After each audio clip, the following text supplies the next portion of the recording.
your world shrinks a little bit. You don't have the opportunity to cover a lot of ground because it's all on foot. You always are nervous when you put all the work into building a wall. Deep in the frozen Alaskan wilderness, a lone trapline hut built by seasoned mountain man Marty Meierotto has become the center of a chilling mystery. When fellow trappers checked on his cabin after weeks of silence, what they found left them shaken and unwilling to speak. How could a man known for enduring brutal winters leave behind something far darker than the cold itself? The community remains gripped by fear and confusion. Each trip into the valley only deepens the enigma. What lies beneath that snow-covered roof, and why are those who know too afraid to tell? The Silent Cabin's discovery. When two experienced trappers journeyed deep into the Alaskan wilderness to check on Marty Meierotto's trapline hut, they found something far from ordinary. The small cabin, built with Marty's own hands, stood firm beneath a heavy blanket of snow, yet something felt disturbingly wrong. There were no fresh footprints, no signs of recent activity, and the door was slightly ajar, an unusual sight for a man known for strict orderliness. This eerie silence sealed the feeling that something had unsettled the balance in this secluded refuge. Inside the hut, the scene was chaotic. The table and stove were overturned, gear scattered as if someone had left in a hurry or tried to mask what had happened. Marty's coat and rifle, usually close at hand, were missing.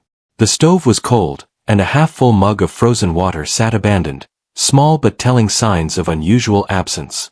These details suggested a disruption so sudden and strange it defied explanation. The two men who discovered the cabin exchanged uneasy glances. They'd known Marty long enough to recognize when something was out of place. His survival skills and routine were impeccable. Disorder in his home had no simple explanation. The cold, still air weighed heavily on them as they searched the cabin but found no answers, only more questions. It was as if the hut was hiding something deep within its wooden walls. Closer to the back of the cabin, one trapper froze at the sight of something on the floor. His whispered warning came too late. Both men were confronted with a sight that left them speechless and rooted to the spot. Fear, not cold, gripped them as they stood silent for minutes that stretched into eternity. Whatever they encountered, there was enough to send them retreating without a word, leaving the haunting mystery trapped inside. The trapper's radio message was brief but chilling. "We just found something dreadful in Marty Meierotto's trapline hut." Those words echoed quickly through the nearby community, stirring unease and speculation. People who had braved Alaskan storms, predators, and isolation found themselves rattled in a way they weren't prepared for.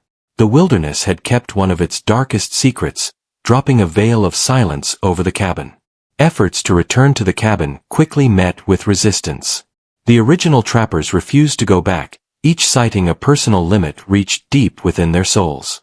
The harsh terrain, the biting cold, and the unknown terror within those walls created a frontier no one wanted to face twice.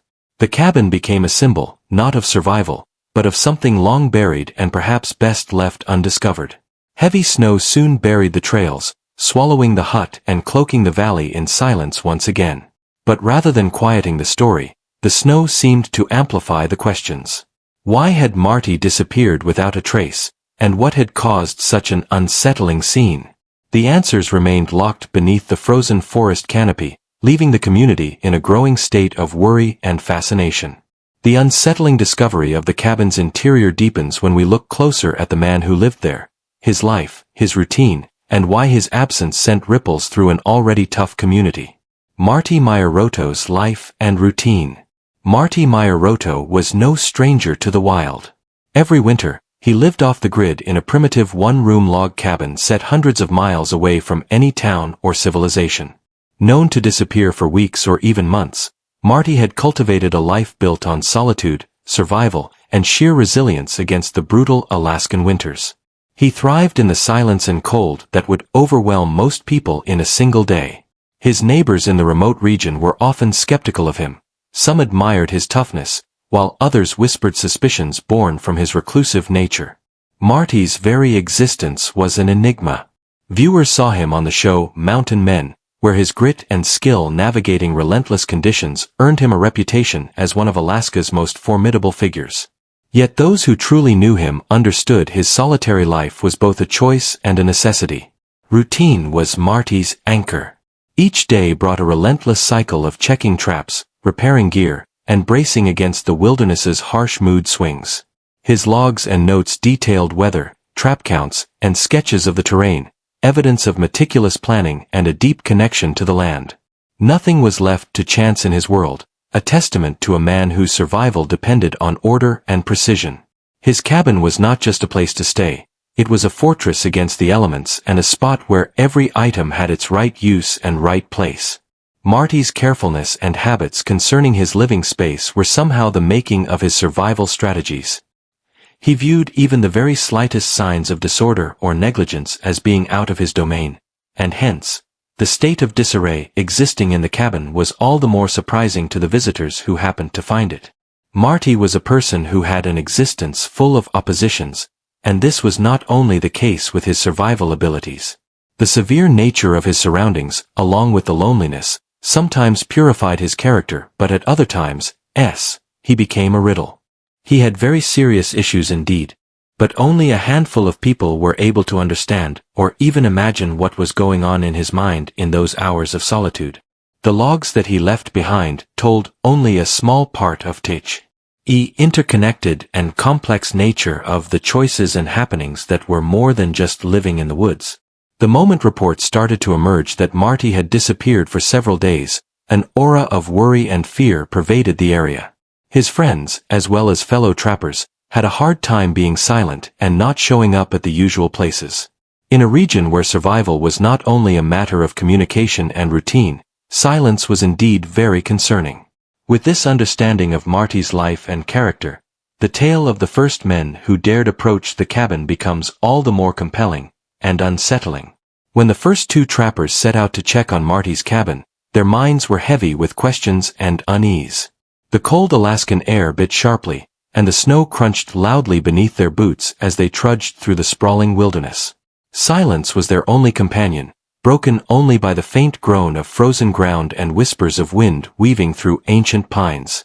Upon reaching the clearing where Marty's hut stood, they halted, snow piled high against its sagging roof, resting like a shroud. The absence of fresh tracks immediately unnerved them. Despite the harsh environment, no path spoke of recent movement, as if the cabin had been abandoned or frozen in time. Their calls for Marty echoed unanswered, thick with tension and growing dread.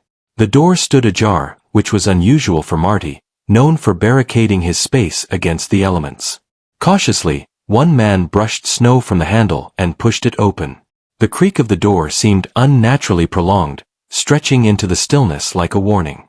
Inside, the air hung cold and heavy, seeping into their bones, as the pale light slipping through cracks revealed a scene out of place. The interior was disarrayed, tables overturned, gear scattered, and the absence of Marty's coat and rifle struck a disquieting chord.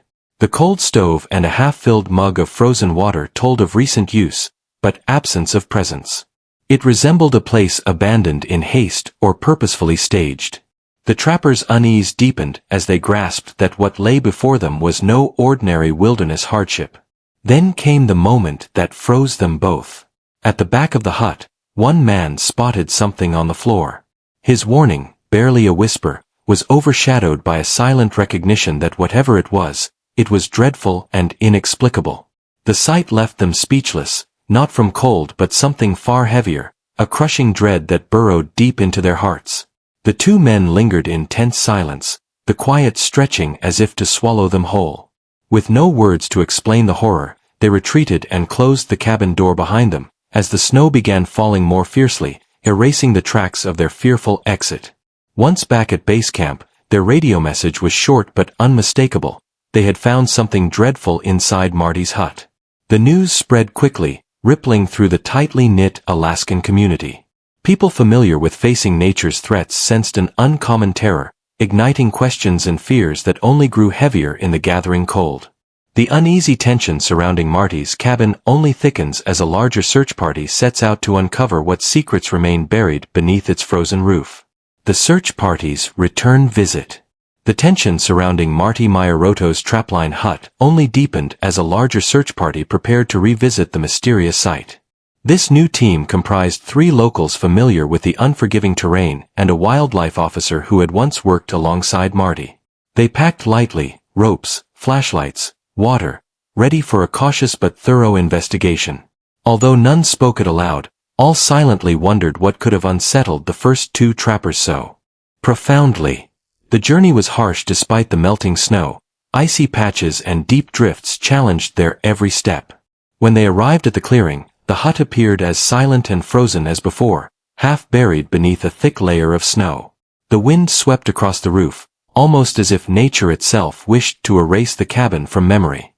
One member shut off his snowmobile engine and paused, sensing an oppressive stillness hanging in the air.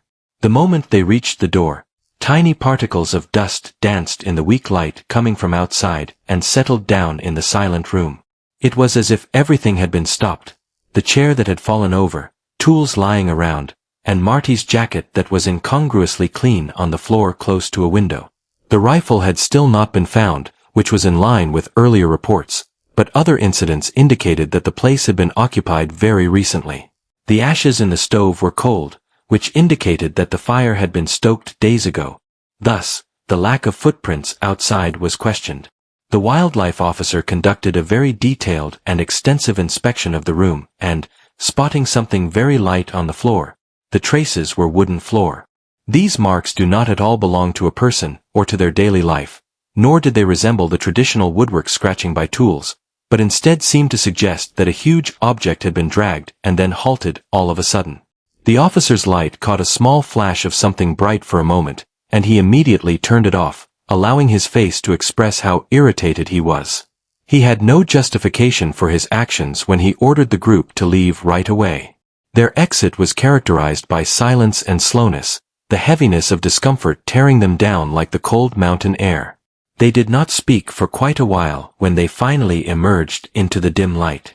One person eventually asked the officer what he had seen and broke the silence only after they had already gone past the clearing. The officer's answer came very slowly and hesitatingly. It was not something he was preparing to explain, at least not in the near future. The men's broken story when they came back to town was a major source of questions rather than answers. They described the cabin as dirty, suggested slaying, and then spoke of it indirectly. The silent interaction among them was a very strong one, the type of interaction that could only be through a secret that was better off locked in the heart of the frozen forest. Word of mouth about the incident spread quickly, and the atmosphere around the cabin, which was already mysterious, turned increasingly darker. In the following days, a pilot flying over the area noticed a small amount of smoke coming from the roof of the hut, but when he landed, he found the place cold and empty. These contradictions only added to the fear of the community and converted Marty's cabin, which was once a marker of nature's wildness, into a ghost space that only a few would dare to resort to.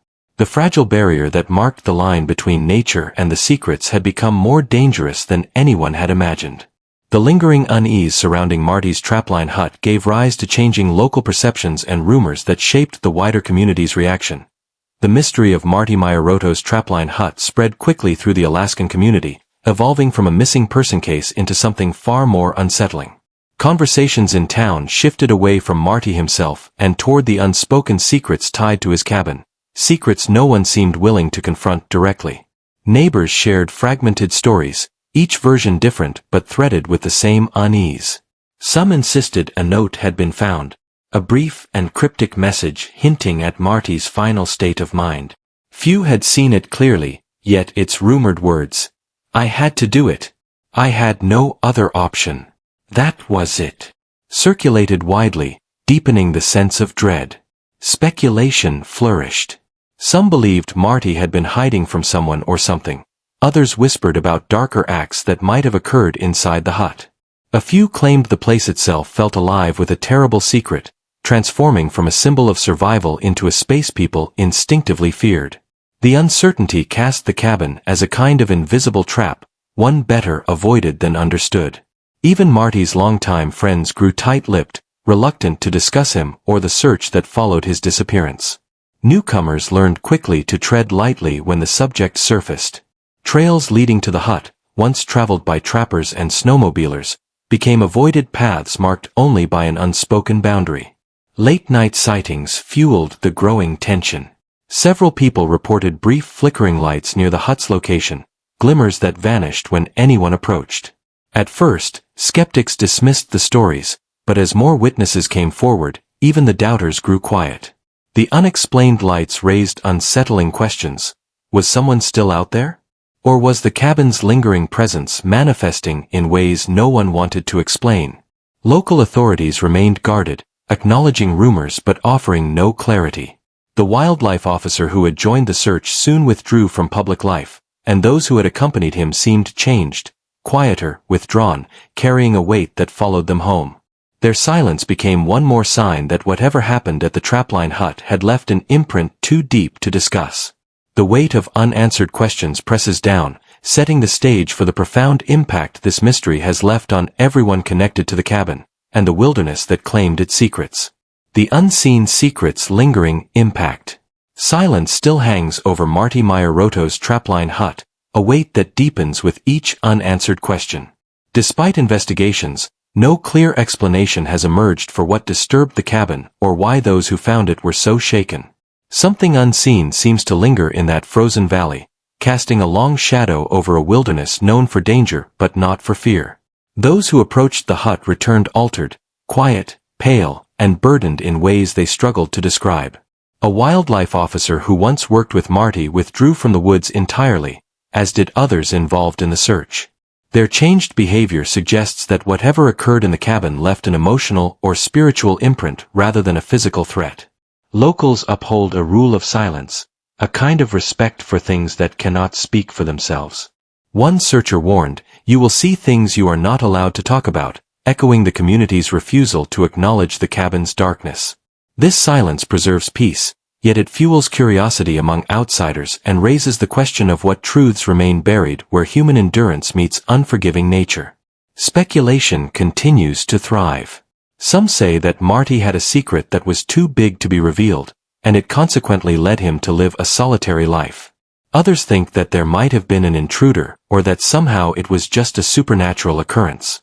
The occasional flickering lights close to the hut have been associated with tales either of spirits who have not departed or the dead being still around, very much mixing up the concepts of reality and myths. When wilderness is such a strong factor in character formation, the unknown becomes narrative very easily. Marty's legacy is a mirror of this intricacy. For his power and self-sufficiency, he was praised. But his memory is now carried on by whispering conversations that always come back to the hut and its mysteries. Even the strongest admit that, at times, they are overpowered by mysteries that are beyond comprehension.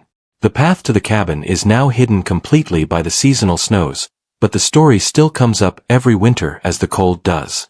The cabin is still there today, a symbol of the unbelievable human strength displayed by Will and the thin line that separates fear from knowledge, a representation of the myths that endure in darkness and silence. The authorities stay away from the scene and link their presence to the danger and lack of evidence, their calm tone being in stark contrast to the community's anxiety. At the same time, the people nearest to Marty each have pieces of his diaries, trying to make sense of the confusing comments that seem to point to desperation and hard choices. Marty Meierotto's Trapline hut is more than a forgotten shelter in the Alaskan wild. It's a chilling testament to survival, secrecy, and the unspoken. The strange signs left behind and the silence that followed remind us that not every story reveals its full truth. If this mystery pulled you in, be sure to like and subscribe for more explorations into the world's hidden shadows and watch the next video shown on the screen for the continuation of this unsettling journey.